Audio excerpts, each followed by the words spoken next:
नमस्कार। आज हम बात कर रहे हैं हमारे महासागरों के भविष्य की। हाल में फ्रांस में जो संयुक्त राष्ट्र महासागर सम्मेलन हुआ, उसमें कई बातें हुई, लेकिन एक चीज पर सबका ध्यान है, वो है हाई सीज ट्रीटी, या जिसे बीबीएनजे समझौता भी कहते हैं। तो चलिए आज इसी पर थोड़ी गहराई से चर्चा करते हैं, समझते हैं कि ये है क्या, अटका क्यों है और सम्मेलन में क्या खास हुआ। बिल्कुल। और ये समझना देखिए बहुत जरूरी है, क्योंकि उन समुद्री हिस्सों की बात है जो किसी एक देश के नहीं है, वो हम सब के हैं। मतलब एक तरह की ग्लोबल कॉमन्स कह लीजिए। तो हाँ, कोशिश यही रहेगी कि इसकी अहमियत और अभी क्या स्थिति है वो साफ हो जाए। तो सबसे पहले ये कि ये बीबीएनजे समझौता ये आखिर है क्या और इसकी जरूरत क्यों पड़ी। मैंने सुना ये अभी पूरी तरह लागू भी नहीं हुआ है, ऐसा है क्या? हाँ देखिए, बीबीएनजे का मतलब है बायोडाइवर्सिटी बियॉन्ड नेशनल जुरिस्डिक्शन। हम्म। मतलब राष्ट्रीय सीमा के बाहर जो समुद्री जैव विविधता है, हम्म। उसकी बात हो रही है। राइट। ये समझौता मूल रूप से अंतर्राष्ट्रीय समुद्र में, मतलब हाई सीज में समुद्री जीवन को बचाने और उसका टिकाऊ इस्तेमाल करने के लिए है। अच्छा, हाई सीज के लिए। जी। और इसका एक बड़ा लक्ष्य है जो आपने सुना होगा शायद, 13 to 30 वाला। हाँ हाँ, 13 to 30। मतलब 2030 तक 30% बचाना। बिल्कुल। 2030 तक दुनिया के 30% समुद्री और तटीय इलाकों को संरक्षित करना। ये कन्वेंशन ऑन बायोलॉजिकल डाइवर्सिटी का भी लक्ष्य है। ओके, तो लक्ष्य तो बड़ा है, फिर लागू क्यों नहीं हो पा रहा? कहाँ अटकी है बात? बात अटकी है रैटिफिकेशन पर। देखिए, साइन तो करीब 160 देशों ने कर दिया है। 160? वो तो काफी है। हाँ, लेकिन सिर्फ साइन करना काफी नहीं। इसे अपने देश में कानून की तरह पास करना, यानी रैटिफाई करना, वो जरूरी है। और उसके लिए कम से कम 60 देशों की मंजूरी चाहिए। 60 देशों की। और अभी कितने हुए? अभी तक जहां तक मुझे पता है 56 देशों ने कर दिया है। ओह, तो मतलब बस 4 और चाहिए, फिर तो हो जाना चाहिए जल्दी। हाँ, उम्मीद तो यही है, लेकिन इसमें एक पेंच है। अमेरिका और भारत जैसे कुछ बड़े और अहम देश हैं, वो अभी पूरी तरह से शामिल नहीं हुए हैं। अच्छा, भारत भी नहीं? भारत ने कहा है कि प्रक्रिया चल रही है, लेकिन हाँ, अभी रैटिफाई नहीं किया है। जैसे ही 60 देशों का आंकड़ा पूरा होगा, उसके 120 दिन बाद ये समझौता लागू हो जाएगा। उम्मीद है शायद सितंबर 2025 तक ये हो जाए। ठीक है, मान लीजिए ये लागू हो गया 2025 तक, तो ये करेगा क्या असल में?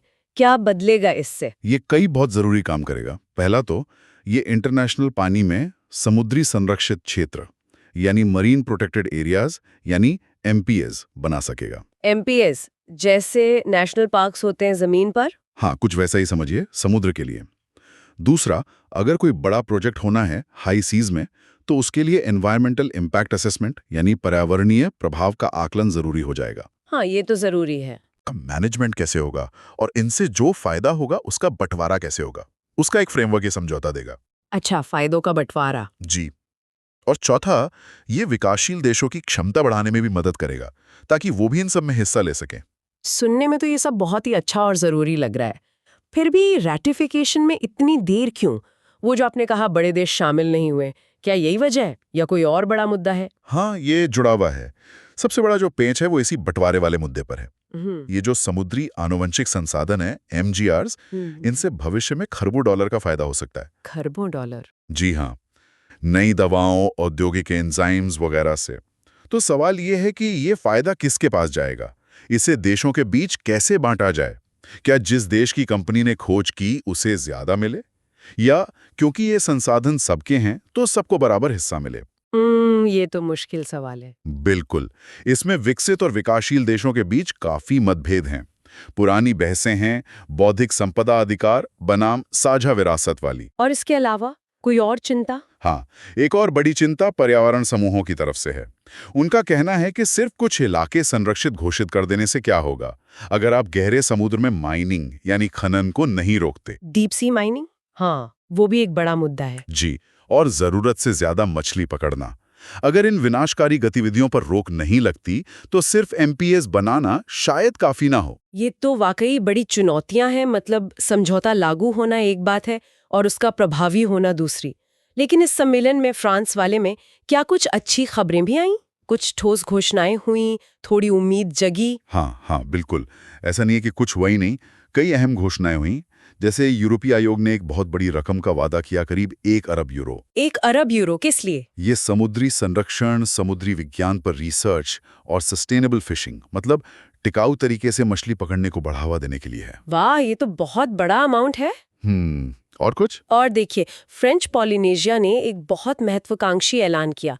वो दुनिया का सबसे बड़ा समुद्री संरक्षित क्षेत्र बना रहे हैं। सबसे बड़ा? कितना बड़ा? करीब 50 लाख वर्ग किलोमीटर। आप अंदाजा लगाइए कितना विशाल होगा ये। 50 लाख वर्ग किलोमीटर? अविश्वसनीय। हाँ। फिर न्यूजीलैंड ने भी प्रशांत महासागर के द्वीपों में समुद्री प्रबंधन के लिए करीब $5.2 करोड़ दिए हैं। स्पेन ने भी 5 नए MPS घोषित किए हैं। अच्छा, तो कई देश अपने लेवल पर भी कदम उठा रहे हैं। जी। और एक दिलचस्प पहल हुई है। 37 देशों ने मिलकर एक गठबंधन बनाया है, high ambition कोalition for a quite ocean. Quite ocean, शांत महासागर, मतलब ये कि जहाज़ों से, सोनार से और दूसरी इंसानी गतिविधियों से समुद्र में जो शोर होता है, ध्वनि प्रदूषण, जी उसे कम करना। ये शोर व्हेलों और डॉल्फिन जैसी जीवों के लिए बहुत नुकसानदेह होता है, उनके कम्युनिकेशन में बाधा डालता है। हाँ, ये मैंने पढ़ा था। ये वाकई एक बड़ी समस्या है। अच्छी पहल है ये। और एक और बात, संयुक्त राष्ट्र की एजेंसियों ने मिलकर वन ओशन फाइनेंस पहल शुरू की है। इसका मकसद है ब्लू इकोनॉमी में निवेश बढ़ाना। ब्लू इकोनॉमी यानी समुद्री संसाधनों पर आधारित टिकाऊ अर्थव्यवस्था। बिल्कुल, सस्टेनेबल ब्लू इकोनॉमी। तो कुल मिलाकर अगर देखें तो तस्वीर मिली जुली है। सम्मेलन से कुछ अच्छी घोषणाएं आईं, कुछ देशों ने बढ़िया कदम उठाए हैं, लेकिन असली गेम चेंजर तो वो BBNJ समझौता ही होगा, जिसके लागू होने का हम सबको इंतजार है। सही कहा। जब तक वो 60 देशों वाली गिनती पूरी नहीं होती, तब तक हाई सीज का भविष्य, वो गहरे अंतर्राष्ट्रीय समुद्र, कुछ अनिश्चित सही है। बिल्कुल। ये जो घोषणाएं हैं, ये निवेश हैं, ये सब बहुत महत्वपूर्ण है अपनी जगह, लेकिन ये BBNJ का विकल्प नहीं है, क्योंकि BBNJ ही वो कानूनी ढांचा है जो इन अंतर्राष्ट्रीय जल क्षेत्रों के मैनेजमेंट के लिए नियम तय करेगा। असल में यहाँ हम वही पुरानी कश्मकश देख रहे हैं। एक तरफ पर्यावरण बचाने की जरूरत है और दूसरी तरफ राष्ट्रीय हित और संसाधनों के बंटवारे की जटिलताएं। और यहाँ एक सोचने वाली बात यह भी है जिस पर शायद हमें और विचार करना चाहिए।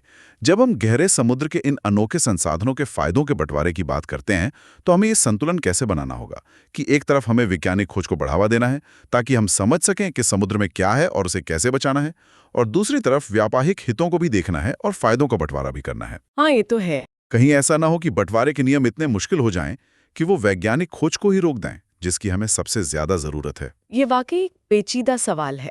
संरक्षण, विज्ञान और व्यापार के बीच संतुलन साधना शायद यही सबसे बड़ी चुनौती है। बिल्कुल, इसी संतुलन पर महासागरों का भविष्य टिका है।